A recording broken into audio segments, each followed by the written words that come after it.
we waged war in Afghanistan for more than 20 years. And because we don't speak Dari or Pashto, we needed locals in Afghanistan to act as interpreters. We needed somebody who spoke the language to tell local villagers, hey, sorry, we accidentally blew up your elementary school.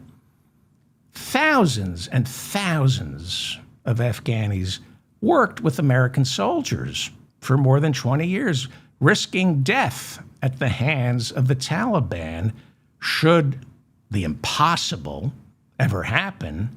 I mean, it wouldn't happen, but, after more than 20 years in Afghanistan, America loses and the Taliban are back in charge. They risk their lives helping American soldiers as interpreters. And it was dangerous, assuming, worst case scenario, America pulls out after 21 years and the Taliban are back in charge. Well, yeah, it happened. We lost. And it's not safe for the American collaborators in Afghanistan, which is why before pulling our troops out back in 2021, President Biden signed an executive order entitled Operation Allies Welcomed. Operation Allies Welcomed. It provided temporary protected legal status to more than 75,000 Afghanis and their families who assisted our military. But now there's a primary, a big Republican primary runoff for Senate in Texas, where John Cornyn, the incumbent, is challenged by Republican Texas Attorney General Ken Paxton.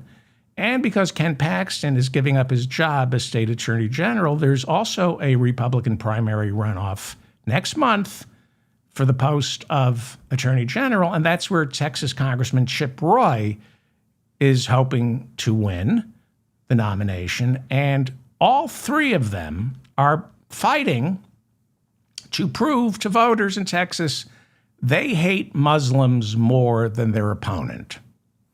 All three of them are calling for the ban of all Muslims being allowed into our country.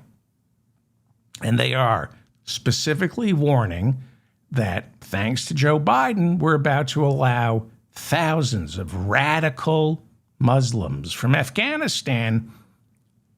We're going to allow them to invade our country and force Sharia law on our women, meaning they're going to assault our wives and daughters, because that's what Fox News and the Republican machine has accomplished. They have made the raping of white women synonymous with Sharia law. Well, many of the Afghani interpreters and their families that Biden promised asylum to, some of them have been brought into our country, but there are thousands in limbo. They are stranded.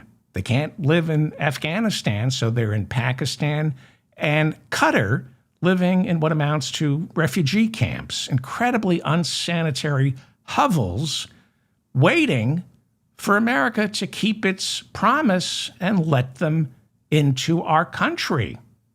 But Trump is saying no. The people who risk their lives to help American soldiers free Afghanistan from radical Islam, Taliban is radical Islam, the people helping us fight radical Islam in Afghanistan have been labeled radical Muslims who are trying to invade America. Again, these are the people who help fight the Taliban. Now, Taliban had nothing to do with 9/11, but they are horrible people. They persecute women and members of the LGBTQ community, just like those Republican candidates in Texas. So Trump has a diplomatic problem because Pakistan and Qatar don't want the Afghani refugees who we promised to take in. What to do? What to do? On Tuesday, the New York Times reported that Donald Trump is secretly trying to ship at least 1,100 Afghani refugees who we promised asylum to. He's secretly planning to ship them. These are the ones in Qatar. He's going to ship them to the Democratic Republic of Congo, where 7 million people are already refugees. So the Trump administration figures who's going to notice 1,100 more from Qatar, originally from Afghanistan. So he's going to send the people who helped our soldiers as interpreters, he's going to send them to the Democratic Republic of Congo, where nearly 27 million right now are facing acute hunger. And thanks to Donald Trump, the Strait of Hormuz doesn't look like it's going to be open by June, meaning millions and millions more in the Republic of Congo will either starve to death or face massive food insecurity. Thank God he didn't get rid of USAID. Thank God Marco Rubio's in charge of USAID, and we're sending food and medicine to the people in the Republic. Oh, right, I forgot.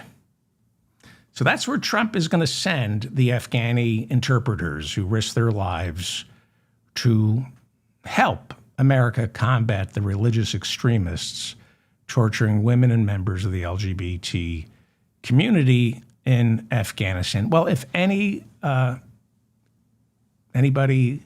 is fluent in Pashto, how do you say Donald Trump is an effing douchebag in Pashto?